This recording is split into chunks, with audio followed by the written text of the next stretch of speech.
r/ask Reddit. What fictional character should people really stop glorifying? The Joker. It's particularly cringy when people glorify the Joker/Harley Quinn relationship like it's some kind of love story. Well, it's love story but not healthy for sure. Christian Grey. It's just cause he's rich and handsome. It's romantic only because of that. Imagine the story but a broke ugly guy tries to get a girl to get into BDSM and does a bunch of stalking. 100% guaranteed it will be advertised as a horror movie. A poor guy also can't buy a company to be closer to his victim, so the second book is out.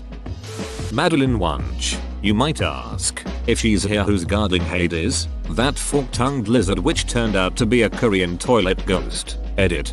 Thanks for all the awards. Brooklyn 99 fans are the best and I'm loving all your comments. For those of you who haven't watched it yet, what are you waiting for? 99. Madeline, you've aged. My favorite Wunsch insult. Simple, yet so effective. Snape. He bullied a child so badly that he was a child's boggart, and that's just the tip of the iceberg when it came to being a bully or being unfair. I love him as a character. I respect the work that Rowling put in to make him a complex and deep character. Having said that, I do not like him as a person. He's greatly disturbed. I wouldn't call him full-bore evil per se. I would not call him good either. He's more of a really screwed up individual who was able to activate his moral compass before death. He's definitely a tragic character, but that's also his own fault. On the flip side, I wasn't a fan of James Potter either. He struck me as an egotistical bully. In his defense, he just wasn't a freak like Snape. Supposedly James grew up, but we never really see it. Dude from you. Edit. My first award. Thanks kind strangers. 3. I had to scroll while I too far for this. Penn Badgley is hot and a great actor, but Joe Goldberg is a ducking psycho who should not be romanticized. Even Penn Badgley in interviews is like, stop with the fangirling, he's literally a psychopathic killer. While I don't find him exceptionally attractive, good looking, but not my type, he is a phenomenal actor in that series. Effie from Skins. The show literally romanticized her mental health disorders. Her life was sad tbh, but it's ironic how it comes full circle to all the audience seeing is a pretty face, which is what you would have OTD project myself onto her BC. Our storylines are almost shitting identical, but her illness drug abuse should not be idolized, especially with the new Euphoria show. It's Skins all over again. Instead of appreciating the show for what it is, they're trying to become horrible and drugged up. Reality check. It's just plain sad. It's like what Cook's dad said that one episode, something along the lines of you're too pretty for your own good. That's why you destroy everything you love, because Effie is so visual stunning. People, both in show and the audience, tend to ignore her more troublesome qualities. Tony Montana. Like seriously, he had about the worst ending you could ask for. Woman shrugging. It's like people identify characters by who they were at the beginning of the story. Egg Scrooge is synonymous with stinginess, but actually he comes out of the story a very generous soul. He started his life out loving and generous, but trauma made him a miser. The book, film, whatever was about this journey. Jack from Jack and the Beanstalk. He broke into the giant's castle, stole all his shit, ran away, and when the giant tried to get his stuff back, he duck and murdered him. Wow, this has blown up, haha. Thanks for the awards. And then Jack chopped down the beanstalk, adding murder and ecological vandalism to the theft, enticement and trespass charges already mentioned. But he got away with it and lived happily ever after without so much as a guilty twinge about what he had done. Which proves that you can be excused just about anything if you're a hero, because no one asks inconvenient questions. Seems like you share something in common with a Miss Susan Stohelit. Walter White. Jesse is a far more sympathetic character. Beach. I mean, even Jesse isn't exactly Jesus. Trying to sell drugs to people in rehab, getting his friends hooked back on drugs after they stopped, cooking meth in the first place, etc. It just happens Walt is way worse, lol. Neither character should be glorified.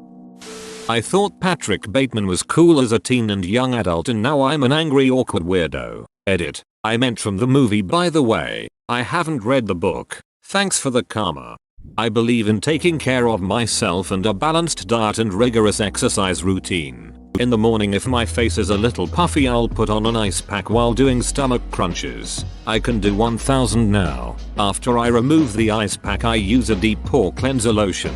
In the shower I use a water activated gel cleanser, then a honey almond body scrub, and on the face an exfoliating gel scrub. Then I apply a herb mint facial mask which I'll leave on for 10 minutes while I prepare the rest of my routine.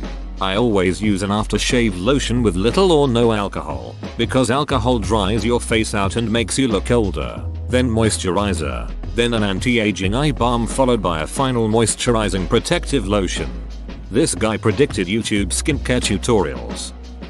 JD, Heathers. Greetings and salutations. Our love is God. Let's go get a slushy. Edward Cullen. Jacob. 2. They're both creepy and possessive. Which ended up with Jacob deciding if it can't have her, her daughter will do. I was like WTF. The blonde ghost school shooter guy from the first season of Ours. Tate Langdon. Yes, him. I remember being in high school and some very young girls were romanticizing some very dark stuff about him. For those that love The Notebook, Noah threatened to kill himself if she didn't go on a date with him. Nope. Why do people find this movie romantic? It's romantic how he reads her memories during their old age because of her amnesia. But when they were younger, they were toxic as Mayo.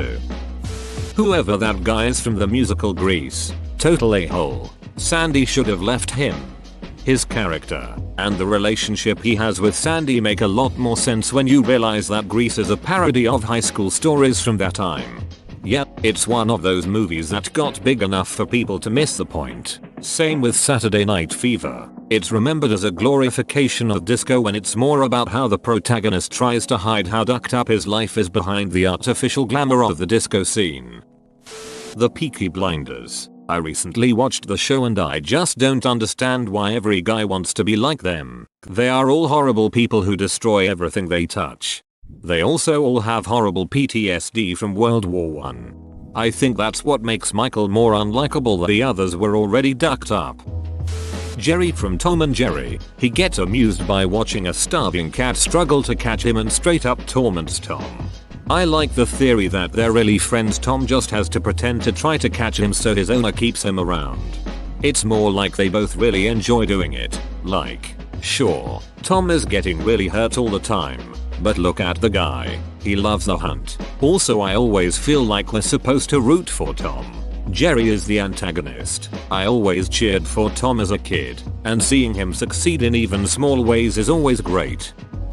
Luke Castellan. He is not a tragedy. Other characters had it just as bad as him, if not worse, and didn't turn evil or try to kill innocent people, including the one he loves. Edit. Guys, I was mainly referring to his actual behavior and personality, not necessarily his beliefs or reasoning. Edit 2. Thanks for the reward lol.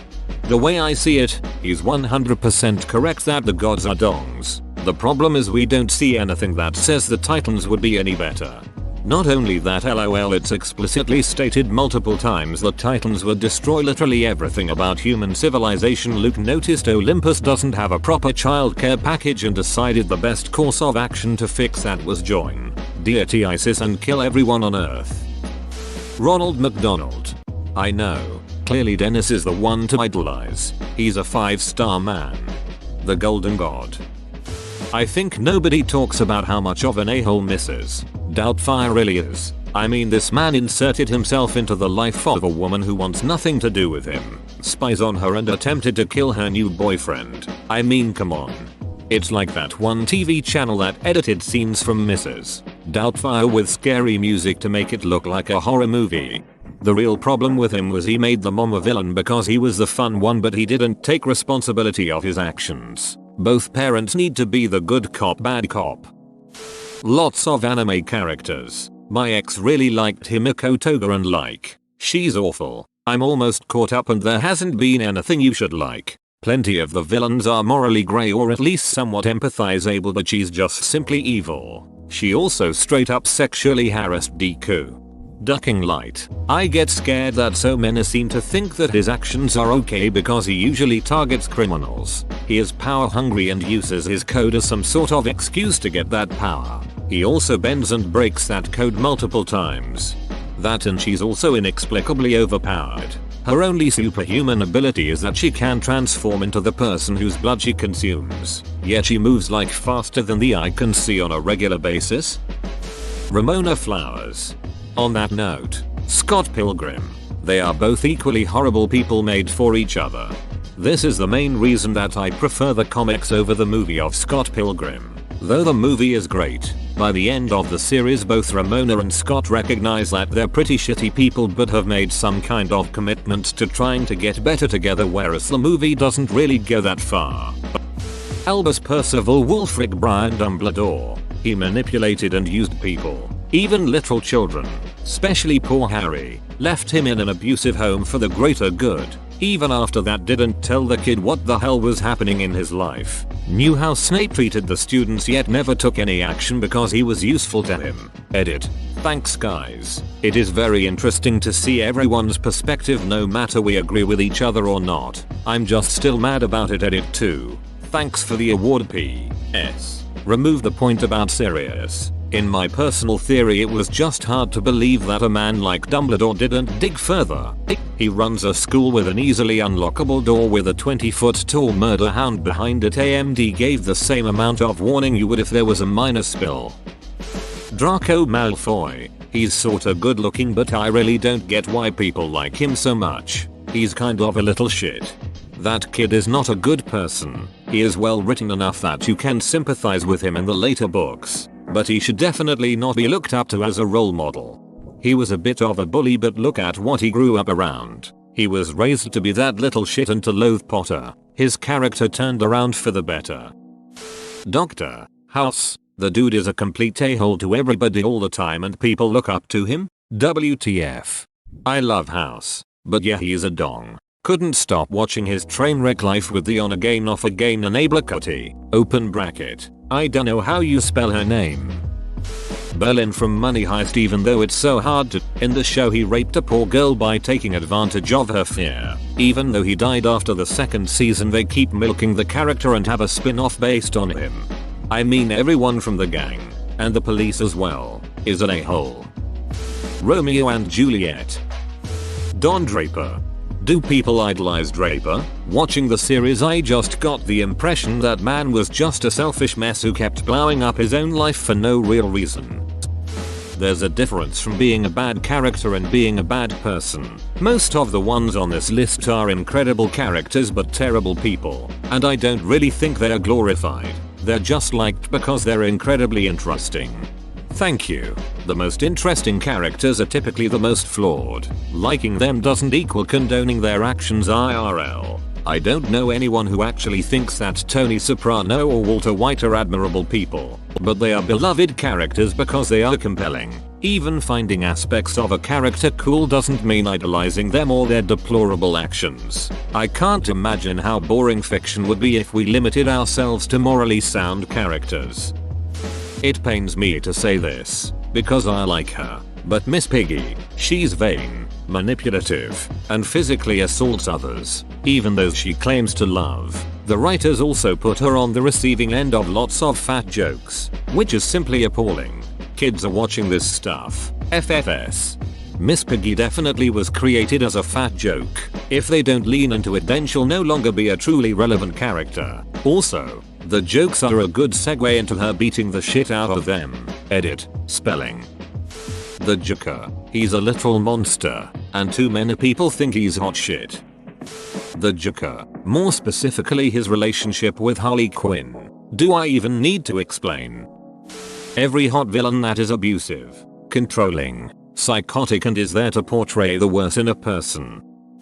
The Joker. Especially the latest iteration of him. He is a mentally unstable man from a background of severe mental abuse and trauma who eventually has a mental breakdown so severe it leads him to commit crime, murder, and fight a billionaire dressed as a bat. It's okay to like him as a villain, but he isn't meant to be idolized or should be used for your edgy inspirational quotes on Facebook. The Punisher.